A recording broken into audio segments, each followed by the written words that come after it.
stress of the express.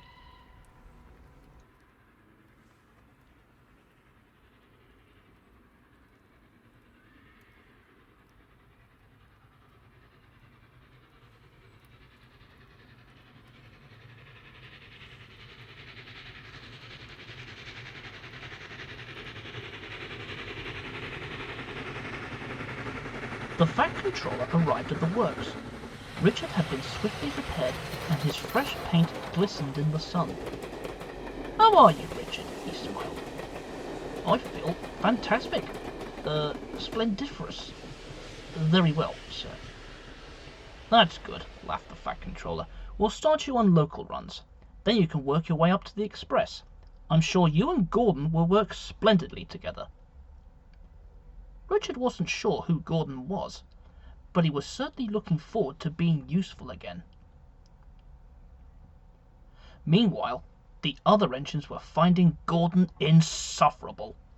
He boasted endlessly during the busy summer season, never missing a chance to remind them how vital he was to the railway.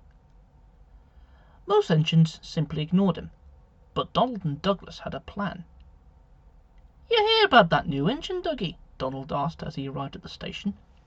"The wee lad Henry found," replied Douglas. "Aye, and he's ready to take the express, I hear." Gordon said nothing, but the twins knew he was listening intently.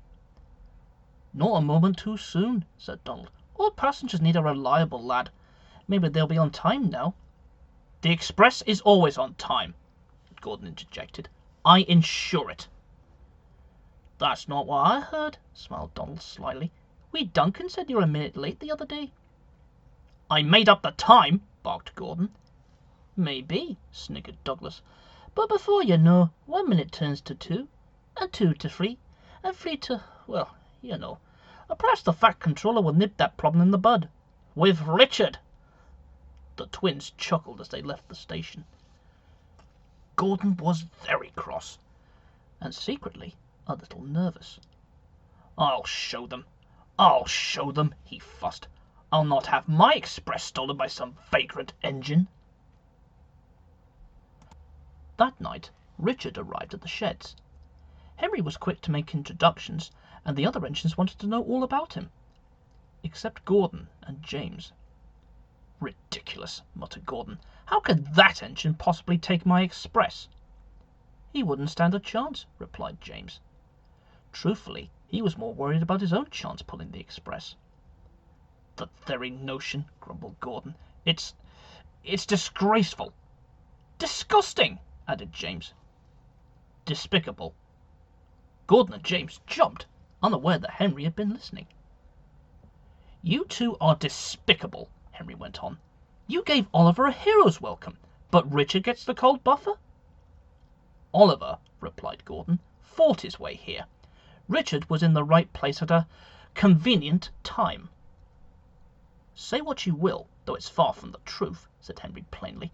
"I'm not wasting any more time listening to you moaning." Gordon and James muttered to themselves. Was it something I said?" asked Richard sadly. "Considering you hadn't said anything." "Not at all," chuckled Henry. "Leave them be. They'll come round eventually. They're afraid you'll give them a run for their money." Richard wasn't sure what use steam engines had for money, or why they'd be running after it, but he was worried about Gordon and James. Things were no better next morning. Gordon kept to himself, a grimace on his face. He hurried along with his express, hardly sparing a whistle to passing engines. He came to a stop at Edward Station. As he waited, Richard came down the hill carrying a works train. He whistled a friendly greeting and rushed past. "Did you hear how he whistled at me, Edward?" Gordon cried. "Most engines call that saying hello, Gordon," Edward chuckled. "I'll tell you what it's called," huffed Gordon. "It's a taunt!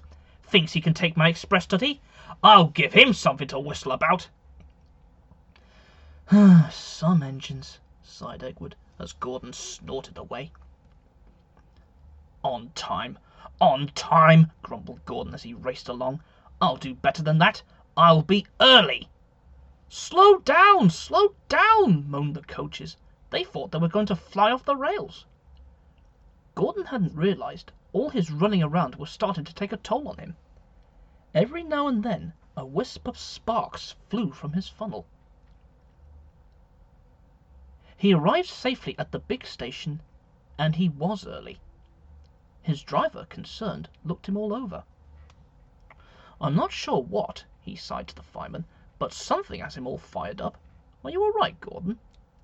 "Never better," he replied hastily. This wasn't true. Gordon did feel a bit strange, but he wasn't about to let on to it. Soon it was time to leave. The guard's whistle blew, and Gordon started off again. Sparks came from his funnel once more, as he picked up speed and puffed towards the countryside. "Come on!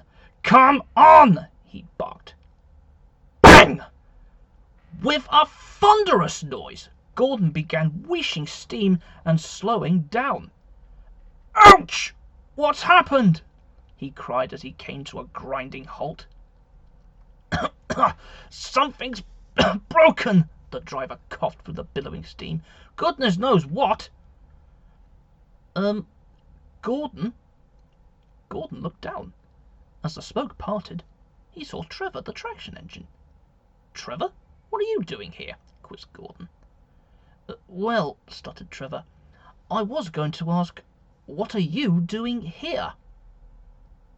Gordon looked around and gasped. He'd broken down on the level crossing. "Oh my," he whispered. It didn't take long for traffic to build up. Gordon winced as the sound of irritated horns filled the air. "My aching smoke box," he groaned. Soon Gordon heard something else. In the distance were sirens. Fire trucks got as close as they could before being blocked by the traffic. Soon the fire chief ran up to them. "What are you doing?" he cried. "We can't get to the fire if you're blocking the road." "What fire?" quizzed Gordon. "At a signal box down the line. This is the fastest way there, but we can't get through now." But, stammered Gordon, "I can't move." Suddenly a whistle sounded out. It was Richard and the works train. He drew to a halt close by. "Wow!" he gasped. "You see all that smoke, Gordon?" "Hard to when I'm facing away," muttered Gordon. "But this is no time for gawking. We have an emergency." Richard listened and thought for a moment.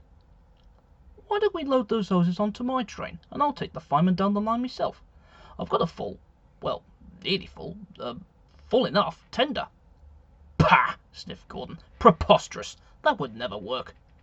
"Oh, yes, it would," replied the fire chief. "Let's hurry. No time to lose." The men quickly loaded the hoses and got on board. Richard rushed down the line to the signal box. The firemen wasted no time firing their hoses from right inside Richard's tender. Richard was amazed. Soon the fire was out. The signalman had escaped unharmed, but the signal box was destroyed. "You're our hero, Richard!" cried the fireman. "What would we have done without you?"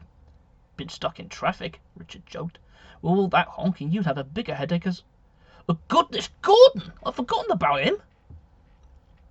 Richard raced back to the level crossing. He buffered up to Gordon, pulling him free at the level crossing and onto the next station. When they arrived, the fat controller was waiting. "I can see that Richard lit a fire in your boiler, Gordon," he said sternly, "but I'd prefer it if you didn't use that spark to cause mishaps like this. The signalman confirms sparks from your funnel caused the blaze. Now we have a signal box to rebuild and an express engine out of commission." Gordon blushed. "I'm truly sorry, sir." "I should think so," replied the fat controller. "It's off to the works with you. Perhaps we'll give you time to think about your behaviour. As for you, Richard," he beamed, "I'm proud of you. Your quick thinking helped put the fire out before it could spread. I'd like you to handle the express until Gordon gets back." "Oh, sir," beamed Richard, "it'd be my honour." And so Richard took charge of the express. He kept to time too, and was a hit with both coaches and passengers alike. He did it so well that James was jealous. But that's another story.